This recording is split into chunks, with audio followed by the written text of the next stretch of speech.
Liverpool, Crystal Palace. Ah, Yes.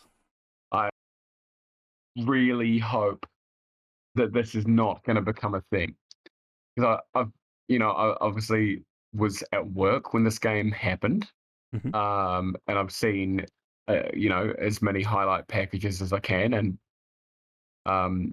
15, 12 to 15 minutes can tell you only so much about a football game, but Hmm. I really, really hope that um, effectively being absolutely all over every other team and then not winning is not going to become a theme of this season. Mm. Every Literally every highlight, we had 70% possession when Darwin Nunez got sent off, and I think we finished on 74 or 75. Uh, We I had more possession when he got sent off.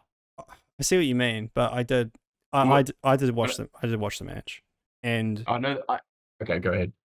it was, yeah, you had a lot of the ball, but you weren't really going anywhere with it. And the way Crystal Palace literally set up for that. They were deep in their half playing classic counter attack football. So they wanted you to they were happy for you to have the ball. They weren't trying to press you. They were just trying to wait for one breakaway and then score a sick as Wilfred Zaha goal, which is what It happened. certainly it was actually. I I tried to time like I tried to time it as best I could, um, because the highlights that I was watching didn't do that. And Zaha is absolutely perfect I in terms know, of his breaking the offside trap. And I 100%. I think totally agree. if we had any other defender partnering Van Dijk other than Nat Phillips, Mm. I think that doesn't happen. Yeah, that's probably true because Because Nat Phillips has what is it? The Klopp said, brain for the Premier League and feet for League One. did you Like, really say that? yeah, I think so. That's rough, man. I forgot he was even a Liverpool player. To be honest, I thought he went on loan. I mean, look, I didn't see him really put a foot wrong. And when there's a ball of that quality and a run of that quality and Mm. then a finish of that quality, Yeah. you know, Nat Phillips is not to blame for that goal.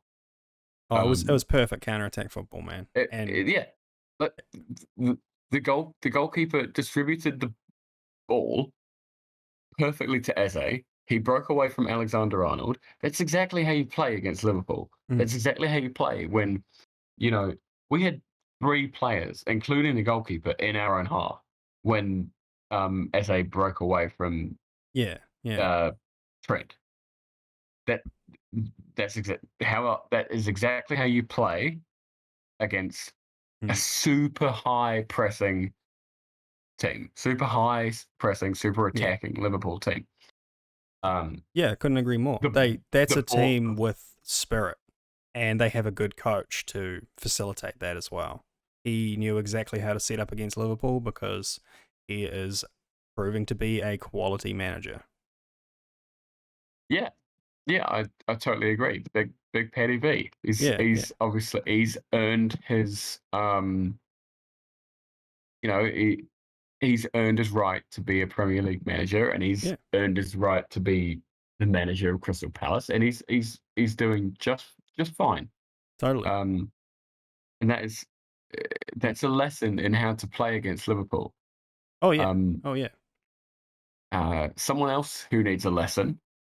Here comes another one of my perfect links. Is Yeah. Darwin Nunez. Young Darwin. Yeah. Mm. Yeah, a bit of a lesson in how to take being wound up by Premier League defenders. Oh yeah, man. Honestly, I think that, and if I don't know if you've seen, it was released. I saw it later. I saw it a bit later. Is that someone released like a compilation of every interaction they had in that game, and Yeah, the I've shithousery seen it. was going on the entire match. They were, But the worst for me is that by like the third one, you can see Nunez fighting back, yeah, and yeah, it's like definitely. he needs swap him out to the wing. I don't care. Put him on. Like someone needed to grab him and say, go play right, go play right wing. Put Salah in the middle. He's I got don't that. I don't care that it's. I know what you're about to say as well. He's got that fiery I was sort gonna, of I was gonna Luis say, Suarez yeah, I was gonna say that spirit. Uruguayan fire. Yeah, we've got another one. He's gonna bang 25 goals this season and get sent off 3 times. Well, I mean, look, yeah. Well, look, he may get all 8 red cards to himself. Well, Conte and Tuchel have taken up 2 of their spots. Oh, good point. I wasn't sure if we were including managers in this. Look, it's a red card. Yeah. Okay. We'll have to try and get Ash to buy into that one, but Look, yeah, I'm not having it as anything else. Yeah, fair enough. But yeah, I agree. Like, Darwin is new to the league, and I get it. You're a young hotshot, probably big. You want to be the big boy, and a player like Anderson is fucking with you. That's what they do. That's what Premier League defenders are known for. And yeah, he lost his head, and just and to be honest, actually, the way I saw it is it was kind of like he was trying to like kind of chest bump him, but since he's like 6-7 inches shorter, his forehead like hit his chin, and then Anderson falls down like a little pussy ass bitch, like totally playing it up. But like obviously, why he did it. Obviously, I never look at that as like he's being a pussy. I look at that as he's being smart.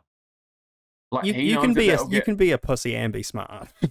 I don't. The thing is, he's not being a pussy. Like he's not afraid. He's not hurt. He's winning. No, but the way he falls over, like to get a player sent off. Yeah, but that's a bitch ass move. Yeah. Yeah, like look, I'm not saying it's not clever. It's like Italian levels of rat. But like it's alien levels were hugely offensive to the rat population listening to this. Yeah. So yeah, but I get it. I understand. It's just look. I'm just thinking about he did go down like he was hit by lightning. I'm just thinking about what Lord Souness would think, and again, it's more teenage girls behaving pathetically. Like it's not a man's game. He headbutts you in the face. You say thank you, sir. Quite honestly, if Darwin had, like, I don't want him to do this because I want to keep him on the pitch. Yeah. But if he had just turned around and punched Anderson in the face, I would have respected that a whole lot more. Well, the thing is, that's probably the same. It's probably still a 3-match ban, right? Yep. See, you got to commit. If you're going to get sent off, knock out one of their players. Should have pulled his hair. That would have been better. He should have pulled his own hair. Yeah. So, yeah. Anyway, which then led us. He gets sent off. He got sent off, which then led us to. Okay, I'm going to make a shout here. Yep. The only goal of the weekend better than Koulibaly's. It was pretty fucking good. It was an amazing goal, and honestly, Diaz has been somehow underrated for you guys. He's been amazing. Diaz has been our best player. Yeah, definitely. Such a good signing, such a good player, man. Fights hard. And the tackles, he presses hard, he makes tackles, he does everything, man. Honestly, he's a perfect Klopp player. He's a perfect Liverpool player. I love him. He is the fact that right before Nunez got sent off, tried an overhead kick. Yeah. Love it. Yeah. So he scored that absolute screamer, but then you guys sort of struggled. Fine, natural. We still should have won. We had enough chances to win. We missed good chances. I know Zaha hit the post as well. He should have scored. But from the chances that we got, we could have won 4 or 5-2. Possible.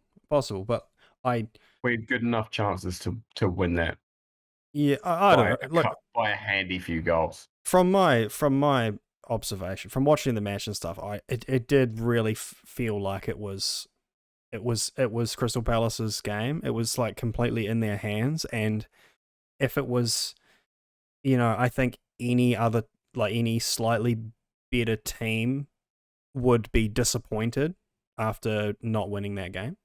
But it's away to Liverpool, your Crystal Palace. They're happy with a point, and so they were happy to continue to sit deep, and they didn't start pressing you guys as much as they should have. But even then, having that missing man did make a big difference for them. It will. Yeah, so I mean, one silver lining of this is you guys won't have Darwin Nunez when you play Man U this weekend. So, sorry, silver lining for me, yeah. Yeah. But the last thing I need to bring up is this injury crisis, because I mean, this is probably part of the reason why you guys struggled too, is because well, now we have a whole team's worth of you had James Milner playing in the unnatural position of midfield, and like okay, you pulled me in there. Well done. Yeah, so but like what happened was Matip picked up an injury. Firmino got injured as well. Joe Gomez got injured just before that match started, so like the day before in training or something. So yeah, he still played a role. He still did he play? Came on. Yeah, he played. Oh, okay. Yeah, well, he took a knock or something, and then that's why Nat Phillips started. And so when we first talked about the injury crisis, it's almost been bad luck for you guys. Like, well, Klopp describes it as there being a witch in Anfield, but you were like, oh, at least it's like not our first team sort of players, but it's like completely swapped now, and it's like 5 or 6 first team players, like Konate, Matip, Joe Gomez, Firmino, the rest.